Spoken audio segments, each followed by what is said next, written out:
कहानी बताओ जब तुमने जिमिन के साथ प्रैक्टिस रूम में झगड़ा किया था। ओह, वो वाली। पर मैंने जिमिन के साथ झगड़ा क्यों किया? हम्म तब हम लोग ट्रेनीज थे। सच कहूँ तो मुझे कभी ऐसा लगता ही नहीं कि मैंने अपनी प्यूबर्टी हिट करी है। काफ़ी छोटा था मैं उस समय। जिमिन भी तब असल दुनिया में प्रवेश ले रहा था और जैसा कि वो सेकंड यंगेस्ट है हमारे ग्रुप में, वो अपने बिहेवियर पे काफ़ी एफर्ट्स डाल रहा था। वो प्रैक्टिस के दौरान था या फिर जिस तरह से मैंने उससे बात की, मुझे सच में बिल्कुल याद नहीं आ रहा।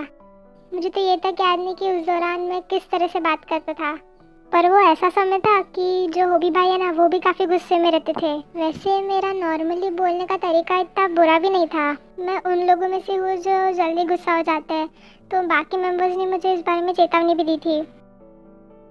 तो शायद इसी कारण से जिमिन ने मुझे बाहर बुलाया और बाहर ही हमने बात की। और तब मुझे थोड़ा सा अजीब भी लगा। मुझे पता था कि मैंने क्या गलत किया है, पर क्योंकि मुझ में थोड़ा सा घमंड था और लगा कि कई जगह पर मैं भी सही हूँ, तो मैं जिमिन से बात कर रहा था और मुझे गुस्सा आ गया और जिमिन को भी आ गया। और फिर जिमिन ने गुस्से गुस्से में मुझसे कह दिया कि ए सुन मेरी बात, अब से मैं तेरा ख्याल नहीं रखने वाला, तो अपना देख।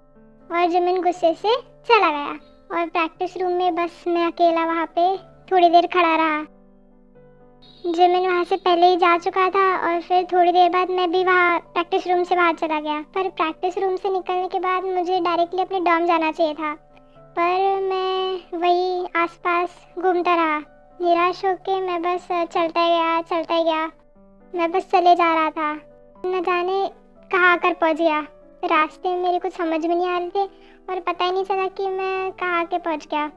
कुछ भी समझ में नहीं आया और फिर मैंने सोचा कि मैं जिमिन को कॉल करूँ, और तब मैंने जिमिन को कॉल किया। जैसे ही मैंने उसको कॉल किया मुझे लगा कि नहीं, मुझे इसको कॉल नहीं करना चाहिए। फिर मैंने कॉल बंद कर दिया। मैंने सोचा कि मैं इसको कॉल क्यों कर रहा हूँ, फिर मैंने फ़ोन रख दिया। थोड़ी देर बाद मैंने उसको फिर से कॉल किया और फिर से रख दिया। फिर एक और बार मैंने कॉल किया और तब जिमिन ने तुरंत ही उठा लिया था मेरा कॉल। उसने मुझे पूछा तो ये क्या कर रहा? मैंने कुछ भी नहीं बोला। उसने पूछा तो अभी कहाँ है?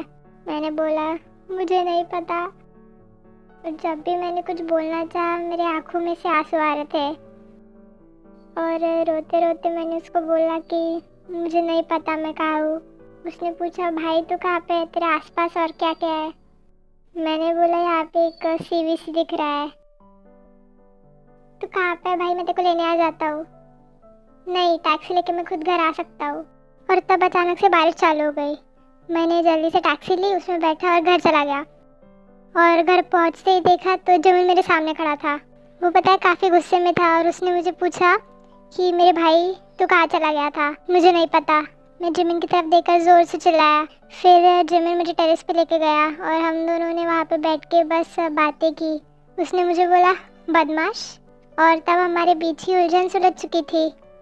फिर मैंने उससे माफ़ी मांगी और उसको वादा किया कि आगे से मैं अच्छे से बिहेव करूँगा, और उसने भी मुझे यही प्रॉमिस किया। फिर हम दोनों एक दूसरे से गले मिले और हम अपने रूम में चले गए। अगले दिन जब सुबह मैंने अपनी आँखें खोली ना, पूरी सूजी हुई थी।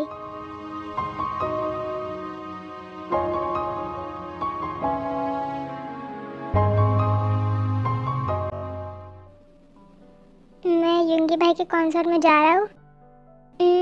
हाँ बिल्कुल, वो काफ़ी कूल है ना। और हाँ, मैंने वो देखा, वो मैंने इसके बारे में बात की क्या पहले, पर वो जो उनका गिटार का स्ट्रिंग ब्रेक हो गया था। वहाँ पे ढेर सारी आर्मीज भी रहेगी।